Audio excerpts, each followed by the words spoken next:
Assalamualaikum warahmatullahi wabarakatuh. Perkenalkan, nama saya Naila Salsabila Subhan dari kelas 6E. Di sini saya akan mempresentasikan proposal penelitian terkait pengaruh desain kemasan menarik, kemudahan akses produk, dan pengaruh teman sebaya terhadap perilaku impulsif buying konsumen generasi Z di Ahsa Mall Tangerang City. Pada bagian pendahuluan, peneliti dalam menulis proposal ini dilatar belakangi oleh berbagai masalah tentang generasi Z atau biasa disebut Gen Z.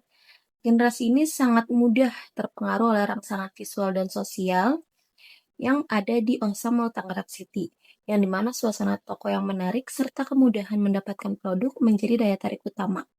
Warna-warna yang menonjol pada kemasan produk dan dorongan dari teman sebaya seringkali menimbulkan keinginan untuk membeli secara spontan.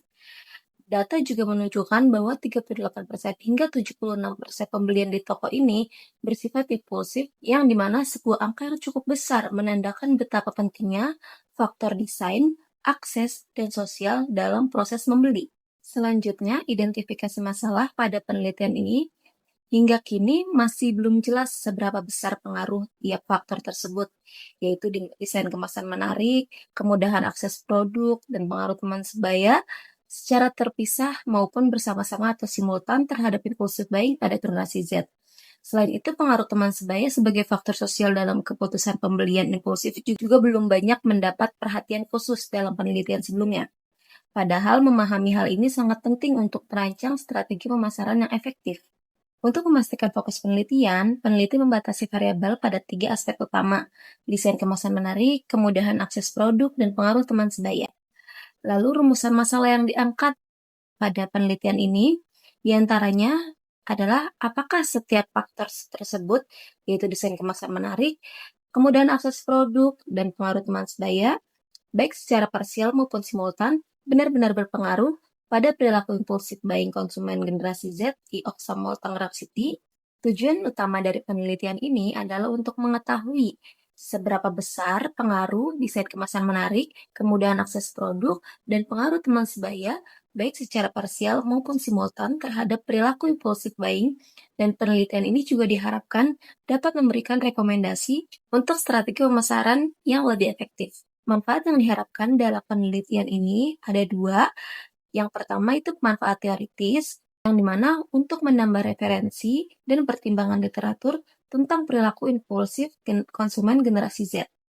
Nah, secara praktis, bagi peneliti, sebagai kesempatan untuk menerapkan pengetahuan dan pengalaman riset perilaku konsumen, dan untuk akademis juga, dapat menjadikan penelitian ini sebagai referensi untuk pengembangan kurikulum dan penelitian lanjutan. Dan hasilnya bisa digunakan pelaku usaha retail sebagai bahan pertimbangan untuk inovasi kemasan, tata letak produk, dan penguatan strategi promosi berbasis pengaruh sosial. Masuk bab 2, di sini peneliti membahas tentang impulsive buying, yang menurut Verplanken dan Herabadi tahun 2019, impulsive buying adalah pembelian tanpa perencanaan terjadi tiba-tiba karena dorongan emosional atau stimulus visual. Karakteristik impulsif buying meliputi kurangnya pertimbangan rasional, dominan aspek afektif, dan keinginan kuat memiliki produk setelah terpapar stimulus tertentu. Lalu ada beberapa tipe impulsif buying menurut London dan Dita tahun 1993 seperti pure impulse buying, reminder impulse buying, suggestion impulse buying, dan planned impulse buying. Lalu selanjutnya ada indikator utama dari perilaku ini yang meliputi pembelian secara spontan, tanpa pertimbangan, dan terburu-buru. Selanjutnya, menurut Rudika Harmining-Tias tahun 2013, desain kemasan menarik memiliki peran lebih dari sekedar pelindung produk. Ia juga menjadi alat komunikasi visual yang mampu menarik perhatian konsumen secara instan, membentuk impresi, dan bahkan membangun identitas produk yang unik. Nah, inovasi kemasan seperti warna, bentuk, ilustrasi, hingga kepraktisan penggunaannya menjadi daya tarik tersendiri yang dapat langsung menstimulasi perilaku pembelian impulsif, terutama pada generasi Z yang sangat visual dan mengikuti tren. Lalu ada kemudahan akses produk. Kemudahan akses produk ini berarti konsumen dapat dengan mudah menemukan, mendapatkan, dan membayar produk mulai dari penempatan produk di lokasi strategis, ketersediaan pada berbagai saluran distribusi, hingga proses pembayaran yang cepat merupakan faktor-faktor penting yang meminimalisir hambatan dalam membeli. Nah, menurut Kotler dan Keller tahun 2019, dalam konteks konsumen modern, semakin mudah produk diakses, semakin besar juga kemungkinan terjadinya impulsive buying. Karena keputusan pembelian dapat diambil secara cepat dan spontan. Lalu selanjutnya ada pengaruh teman sebaya, yang menurut Brown dan Larson tahun 2009, teman sebaya sendiri adalah kelompok sosial terdekat yang sangat berperan dalam membentuk perilaku, norma, hingga keputusan pembelian. Nah, bagi generasi Z, pengaruh teman sebaya sangat kuat, terutama dalam mengikuti tren atau menyesuaikan diri dengan kelompoknya. Rekomendasi atau ajakan dari teman seringkali menjadi stimulus sosial yang efektif untuk memicu impulsive buying, apalagi jika didukung oleh pengalaman berbelanja bersama.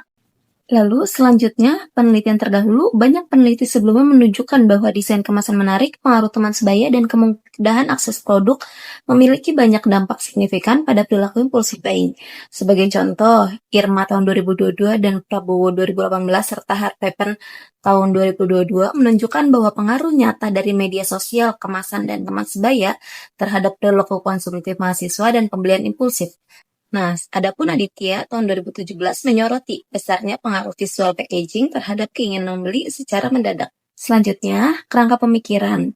Kerangka pemikiran penelitian ini menggambarkan 3 variabel bebas, yaitu desain kemasan menarik sebagai X1, kemudian akses produk sebagai X2, dan pengaruh teman sebaya sebagai X3, yang berpengaruh secara parsial maupun simultan terhadap variabel terikat, yaitu perilaku impulsif buying Y1, yang dimana hubungan di antara ketiganya diidentifikasi baik secara langsung maupun tidak langsung melalui pengalaman pembelian generasi Z.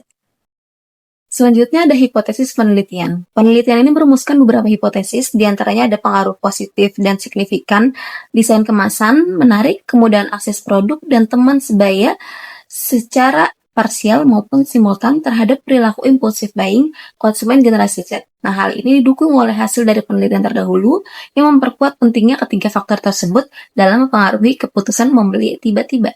Selanjutnya ada jenis dan sumber data penelitian. Penelitian ini memakai pendekatan kuantitatif dengan sumber data primer dari kuesioner dan wawancara serta data sekunder dari literatur terkait. Dan untuk lokasi penelitian difokuskan pada OHSA Mall Tangerang City dengan responden Gen Z selama 2 bulan pelaksanaan. Selanjutnya ada populasi, sampel, dan teknik pengambilan sampel. Dalam penelitian ini yang menjadi populasi yaitu seluruh konsumen generasi Z yang pernah berbelanja di Oxfam. Nah, sampel yang diambil itu menggunakan metode proses sampling dengan kriteria Gen Z yang sudah pernah berbelanja di mall tersebut.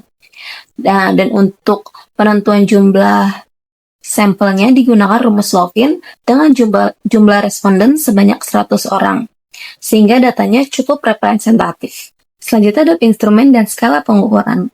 Pengumpulan data dilakukan dengan kuesioner menggunakan skala Likert 5 poin pada masing-masing variabel, yaitu desain kemasan menarik, kemudahan akses produk, dan pengaruh teman sebaya, serta perilaku impulsif buying, yang setiap indikatornya diukur berdasarkan seberapa besar pengaruh aspek tersebut dalam keputusan membeli secara impulsif. Selanjutnya, teknik analisis data yang meliputi uji kualitas data seperti uji validitas dan uji reliabilitas.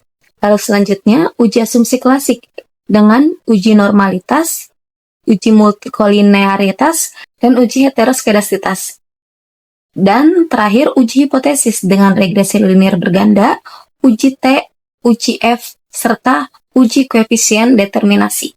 Nah, semua ini bertujuan untuk memastikan hasil yang diperoleh benar-benar valid, reliable, dan dapat dipertanggungjawabkan. Sekian presentasi dari saya. Terima kasih. Wassalamualaikum warahmatullahi wabarakatuh.